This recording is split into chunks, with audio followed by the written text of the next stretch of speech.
Well, how you come here has a lot to do with who you are, and I was prayed here. My mother, like to die, had given birth to my older brother, and she waited 5 years, and she decided she had to have a child again, and the doctor told her, said, Louise, either you're going to die, the baby's going to die, or you're both going to die. Now, why do you insist on doing this? She says, because the Lord has told me. And, the doctor says, okay. So she prayed for the conception and prayed the whole time during the birth. And I had to be little. That was the whole thing. I had to be small because she was a little woman. And my older brother developed real big, so she would do novenas and fast. Anyhow, I came here and I couldn't stay in my body. I had childhood epilepsy. I was just, I'm getting out of here. I was praying here. I'm going home. And my dad, who's the Cherokee, we were living right next to Love Field, so he decided, well, that's what it is. It's all these power lines. So he wanted to move away from the power lines like most Indians. And he went out to Irving, and as soon as I got out there, he bought me a Indian paint pony. I think it was for my 5th birthday. Yeah, 45. Yeah. And, no, 4th birthday, it was 49. I didn't have epilepsy after that. So for all through grade school, I was piano and singing. That was my deal. And when I started into high school, I noticed that everybody was hip on the guitars because the only guy that was playing piano was Jerry Lee Lewis, and I couldn't do all of that. So I decided I'd get a mandolin, and I could go down to Deep Ellum in Dallas, and my mom would get me stuff because that was the hawk shops, and you could get stuff cheap. I remember when I was in high school, I got myself a bowler hat and a little cane because I liked Pat Masterson to go to the speech tournaments, when you could style out. And at that time still, I was getting more towards folk, but blues, because in my high school, the big thing was blues. We were collecting John Lee Hooker, Lead Belly, Lightning Hopkins, these guys. So that was my high school music heroes, were those guys. And so I learned to play the blues by listening to those guys. And my first blues gig was after I got out of high school and into college. Performed at the campus coffee shop, and also I would go to a coffee shop called the Rubaiyat. And the owner there liked me a lot, especially I had my friend Papaw played with me, and we would play blues, and if we played Gone Fishing, he would give me a half-gallon of wine to last me for the evening, and that was my first professional gig because I was getting paid a half-gallon of wine. And as that rolled through in college, also it was like 65, they were shooting Bonnie and Clyde in Dallas, and I got to hang out with Michael Pollard. We became really fast friends because he was always looking for weed or, acid or stuff, And so when they were getting ready to have the rap party, I had what we called a salt and pepper psychedelic soul group. I had a black lead singer who played lead guitar, his little brother was the bass player, had a white drummer, and me. And we called ourselves 2187. And we played the rap party. I remember we were playing Baby Please Don't Go and Gene Hackman's Baby Please. Warren Beatty, everybody loved us. So when they went back out to the coast, Michael said, man, you ought to bring your group out here. You come out first and I'll show you around, and then I'll hook you up. And sure enough, around 66, I went out there, 21st birthday, and there was a Yaqui medicine man because the town was Carlos Castanedaville at that time. And he took me on my first vision quest and gave me the name Go On and Try, which is GOAT. And then I finally got another chance, and I formed a group and was all the way up to New York. I had backing for the group. I had the best studio in Texas, Robin Hood Bryan Ricardo, and he recorded it, and it was flamenco blues. That was going to be my new thing, because I had a flamenco guitar player, Mario DeBow, who was a friend of mine. So every time it would go to the blues, you'd hear the blues notes, but then over it would be the flamenco notes. It was really cool. And so we took it up to New York, and I was going to take it to Al Cooper, who I'd met working on this movie called August, September. And we were part of his group in the movie, and Al and I got to talking, and we would, I'd come to New York periodically, bring him things, he would give me stuff. I brought him Take Another Little Piece of My Heart when it was out by Aretha's sister. And he goes, ooh, I'm going to give this to Janis.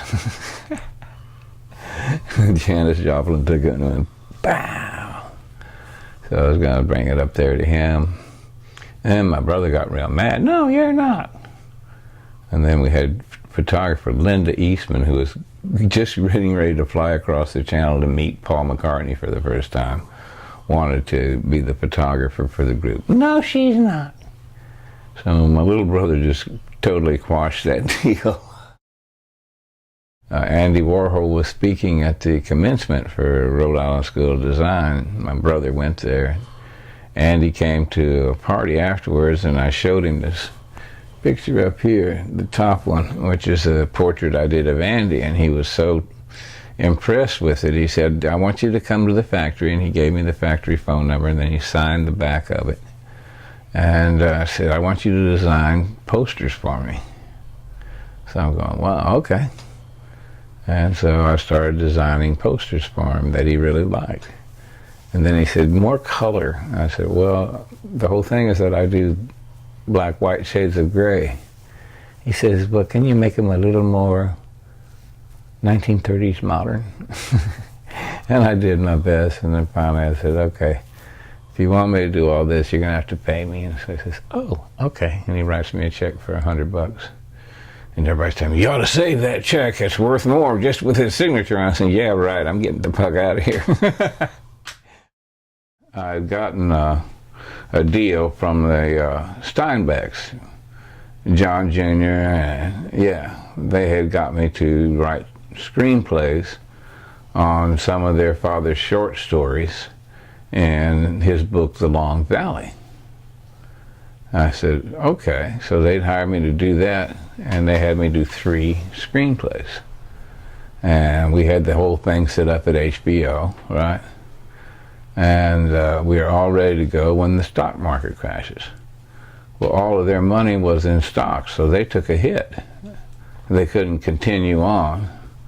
And, HBO also took a hit, so they couldn't continue on, and there I was, boop. I thought I was going to be walking off this 125 Gale minimum for a screenplay. That would have been a big pot of money. Back to New York with Sharon after we made her son a star. Because Karen got him this audition for Something Wicked This Way Comes, and he got the part. So after that, he was a Disney star. So she went back across the country, and we wound up back in New York, and I was like, okay, I'll go back here, now what do I do? And I started talking to my friends, and my brother came along, Kit, and he introduced me to Brian Kelly. And Brian said he would give me all the equipment, time, he would help shoot the piece. All I'd have to do is give him a script, so I did. And in the script, I'd run into Melly Mel. He was a friend of my son's because the guy that made his costumes lived right underneath us. So I run into Mel and I said, look, I'm doing this movie. You guys want to be in it? And he says, yeah. So we went over to Sugar Hill, because that's who he was with at the time. We made this whole deal with Joe Robb, and so they said, yeah, go ahead, you can take White Lines and these World War III and these other tunes. And then my friend Rassa was also close with Dylan, and we wanted to do a rap on the end of Subterranean Homesick Blues. And Dylan gave his permission for Melly Mel to add lyrics to his song. So that was pretty awesome. And you can see it on there. And we worked together to get the last verse of the new version of Mama's in the Basement Mixing Up the Medicine. And I felt really good about that. And that's where my music was at this time, was all working with Mel and with these rappers. I was blown away by what was going on. This was a movement. What changed my musical career? Okay, I'd done all this other stuff. I thought, no. So I'm up there, and I'm with Billy Collins, who we call the Devil, and Michael Pollard. And I've been tripping. And then just all of a sudden I feel the whole room fall into the fireplace. It's like I'm in hell, and I'm going, hell. And then the devil and God are arguing for my soul. And God finally says, okay, I'll give you 2 albums. The devil says, okay, 2 albums, deal. And then whoop, I'm back around here, and I'm going, uh-oh. I got to get out of town. And I went back, and that's when got into the whole country. I'm going country, God damn it. That other shit scares me. I couldn't listen to any other music except gospel. Total gospel and country was all I wanted to listen to, and so I had gospel country band, and I tried to do an album a year because I wanted to get to that magic number of 2 albums and get my soul back. I turned to country music, and that's when I was doing country blues. I was able to, because Rocky Hill, Dusty's brother, hooked me up with a gig at the Attic Window where we would open for Lightning Hopkins, and I had a nice little group. It had a 4-girl chorus. I had a trumpet player, I had a bass, and it was good, and brought the kids down and everything, and that's where Lightning Hopkins tipped his hat to me after I'd done some pretty awesome notes on the harmonica, backing him up while he was on piano. Highlight of my music career right there, because I was Mr. Blues, and then Mr. Blues himself takes his hat off to me. 92, I ran for president. 93, I was with Greenpeace, and I was doing healings down in Florida and playing music. And then 94, I came up here, and that's when it was. And at that time that I came here, I started having visions. And I had 2 very powerful visions that sort of laid out what I would do here. And I was very impressed by the Mardi Gras Indians. And I had friends that were leading ghost dance at the time, medicine men. And I said, these guys came about the same time, and they are under the same prescriptions, and every year they make a magic suit.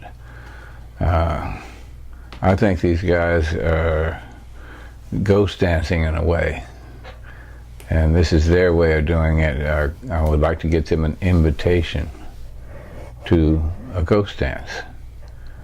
And I mentioned this, and the Smiley Ricks left me a note at Snake and Jake saying, you need to call Tootie Montana, and this is his phone number. So I called Tootie, and I said, would you like an invitation to a ghost dance? And he said, it would have to be done public, and all the chiefs would have to be invited. I said, oh, okay.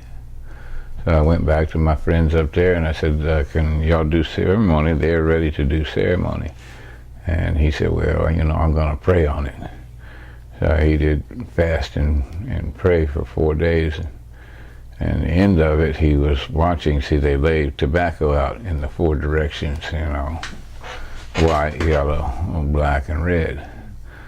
And he was watching them, and they stood up. The tobacco stood up and began to dance around in a circle. And he was like, wow. And then he feels this old man tapping him on the arm here and offering him the pipe. And he goes, oh man, look, the tobacco's dancing. And then he realizes the old man is also part of the vision. And that's when he knew it was okay to bring the pipe to share with all colors. And we came down here and we had it set up. Originally, the natives of the area were really angry at me for having pipe with black people, because it had been a thing here for so long. They even called the Indians black, you know. They wouldn't list them as Indians. And they called them Sabines, and they were mean to them, you know. My friend Greyhawk was beaten up by these assholes because he was Sabine. You know, he went back and took each one of them down one at a time, but you know, it was ugly, and I didn't understand that when I came in. I just knew from my visions that I had to do this. And we went ahead and we did the ceremony, and we shared the pipe with God, hundreds of people that day, because everybody from everywhere showed up. Every other face showed up. Where? Congo Square. We did the ceremony in what they call the Poets' Grove now, because we do ceremony on the earth and under the sky, not on rocks. So it's a pretty amazing ceremony. And the next day it was announced the white buffalo was born. Willie Nelson was coming to town for Farm Aid. I think it's 7. I've still got the cup over there. And got a hold of Willie, and Willie Nelson, we went to the city council to get White Buffalo Day declared, and you know, with Willie behind me, they agreed. And I wrote the proclamation up, and they were going to deliver the proclamation at Farm Aid. All 600 bodies were mutilated. That they skinned those Indians. They skinned every man, woman, child, baby. They skinned them. And it's in the congressional record. And I went, oh God. And then I found out that Jackson's men used to do that as a terror weapon. And they would skin the Indians on the battlefield. And they'd ride back to town. Oh, here comes Jackson's men wearing them red skins. Ah, hoo, hoo, like jiki. You know, I mean, people were that ignorant, you know, and they became fashionable. You know, things made from Indian body parts became, Indian tit tobacco pouch was highly prized. I even saw one in the Texas Ranger Museum in Waco. I mean, they were everywhere. And they were high priced at the time. So that's why I wrote the song after doing that, and I combined it with my mom's favorite song, You Are My Sunshine. So that's how that song came about. I was challenged by the Mohawk Princess to write a song about the genocide. And she loved it. Orville's always loved it. He says it's the best song I ever wrote. People are scared. I mean, I've even sent it to Indian activists, and they won't touch it. You know, well, if that's true, yeah, it's true. Go look in the congressional record. And the first time that I played it was on John Sinclair's show here in New Orleans Music Show. And people were pulling off the road crying. They called me while I was there. And John was doing a show up in Washington, D.C. at the time. So he wanted to take the Redskins up there. and all the backup. And this art gallery had this thing, it played Redskins. You could go around and see all of these, you know, the congressional records and this and that. You could see all the facts to back it up.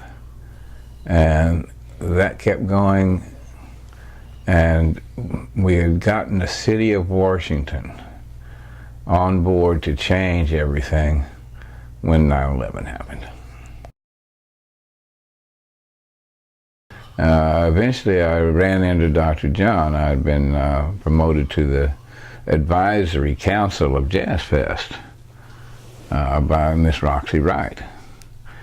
And so I'd run into Doc at the backstage thing, and he knew about me, and he gave me his phone number and said, you know, call me, I want to talk. Anything about the White Buffalo, I'll do it. I said, okay. And so I had to get up really early because I was doing bars. I was cleaning bars for my living and still doing music on the side.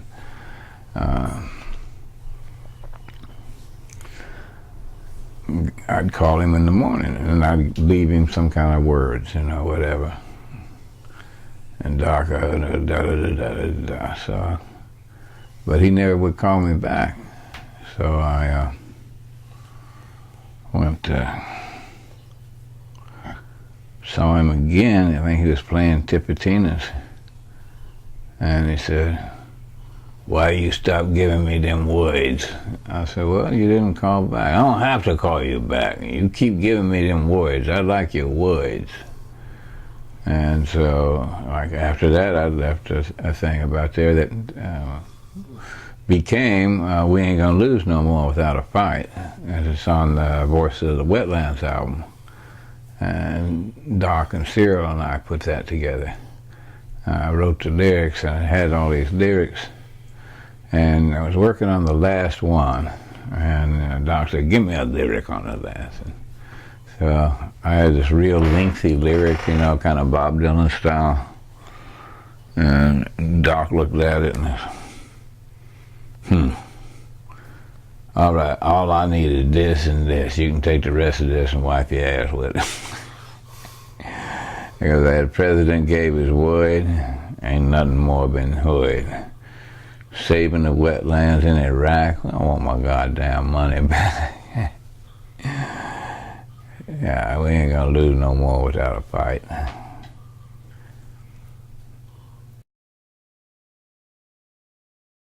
And he called me up right after I got to Austin, and he said, you got any words for me? I said, this is all I got so far. It's like, brother, let me just say this before we go much further. She didn't die a natural death. New Orleans was murdered. All right, I like that. And so he would open every show after that. As my friend Reverend Goat Carson said, New Orleans didn't die a natural death. New Orleans was murdered. He was on the road, and so I got a hold of my friend Jude Johnstone, who's an incredible singer-songwriter. And she had a studio in her house, and we started working on the tune together. And, you know, she said, okay, I got enough. So she came back. The bodies were still on the streets of New Orleans. They hadn't picked the bodies up yet. And we had the song on a disc, and Maury Povich was up there interviewing Kinky because he was running for governor. And I gave him a copy of the tune and asked him what he thought about what was going on down in New Orleans, because it was still creepy. And he was just like shaking his head, you know. It's like no one understood what Bush did there, why he did it. You know, it was just flabbergasted to everybody. Stacked these people up like they're on a slave ship. What's wrong with y'all? You know, and I had to speak afterwards to the children, because everybody was going, New Orleans deserved it, and there was all those abortions, you know, and that hurricane looked just like an embryo. Oh, shut the fuck off. I said, you know, God didn't knock that levee down. Bush knocked the levee down, children. God ripped the top off the Superdome so y'all would have at least some fresh air to breathe, because they had no electricity. That means no air conditioning. So I said, God looked out for y'all. You know, Bush and his people didn't. You know, that barge run through that levee. That's what the hell happened. You know, talking about a big flood. It happened under a blue sky. You know, I wrote a whole song because Doc and I were talking about it. So that was one of the songs that didn't get on the album, but it was pretty powerful. So Under a Blue Sky, because everything happened under a blue sky. We knew that we were nominated. I didn't expect us to win because it's a really controversial album. I mean, we came out and said it, you know, more than once. Called George Bush a bitch. You know, I didn't think that was a lie, but it did. You know, and Doc was on the road. He wasn't going to come in if they weren't going to let him play a tune. So he said, I don't play, I don't go. And so it was people from the record company that accepted the award. But I got royally screwed. They have been trying to tell me for years that they only sold 15,000. A Dr. John Grammy-winning album only sold 15,000 worldwide. I don't know, man. He's a million seller worldwide, no matter what he does. I mean, you're talking the entire world. You know, he's big in Japan, he's big in France, he's big all over Europe. There's no place that he's not big. And yet these people have, you know, totally screwed me, because I had publishing on that. And I should have made at least 100,000 off of that album. Well, I've come more and more to consider myself a healer. That's what I was prayed here for. And I think that's what all my music and my art gives people a healing. I know a lot of people got healed from City to Care for God. You know, that's a powerful piece. And I know that a lot of people got healed from the Leonard Peltier album. You know, that I got the NAMI, Native American Music Award. And going way back to when I told you I was like in the hell there in God, and I finally got the 2 albums, so my soul is no longer involved in trying to get 2 albums. I've got them both. There they are. Okay, I'm free to just be a healer. And I think that was always my calling. And like I say, everything I do in association, whatever art, whatever song, whatever sounds that I make, you know, through Baby Bell and these others, it's all about that. And the more I do the healings, the more I'm focused on the healings, the stronger the healings have gotten. You know, it's very powerful, I think. I don't know. I think I would like most to be remembered as a force for good here in the city of New Orleans, bringing people to their roots and, you know, making people see we're not different, you know, really, you know. There's only one race, human race.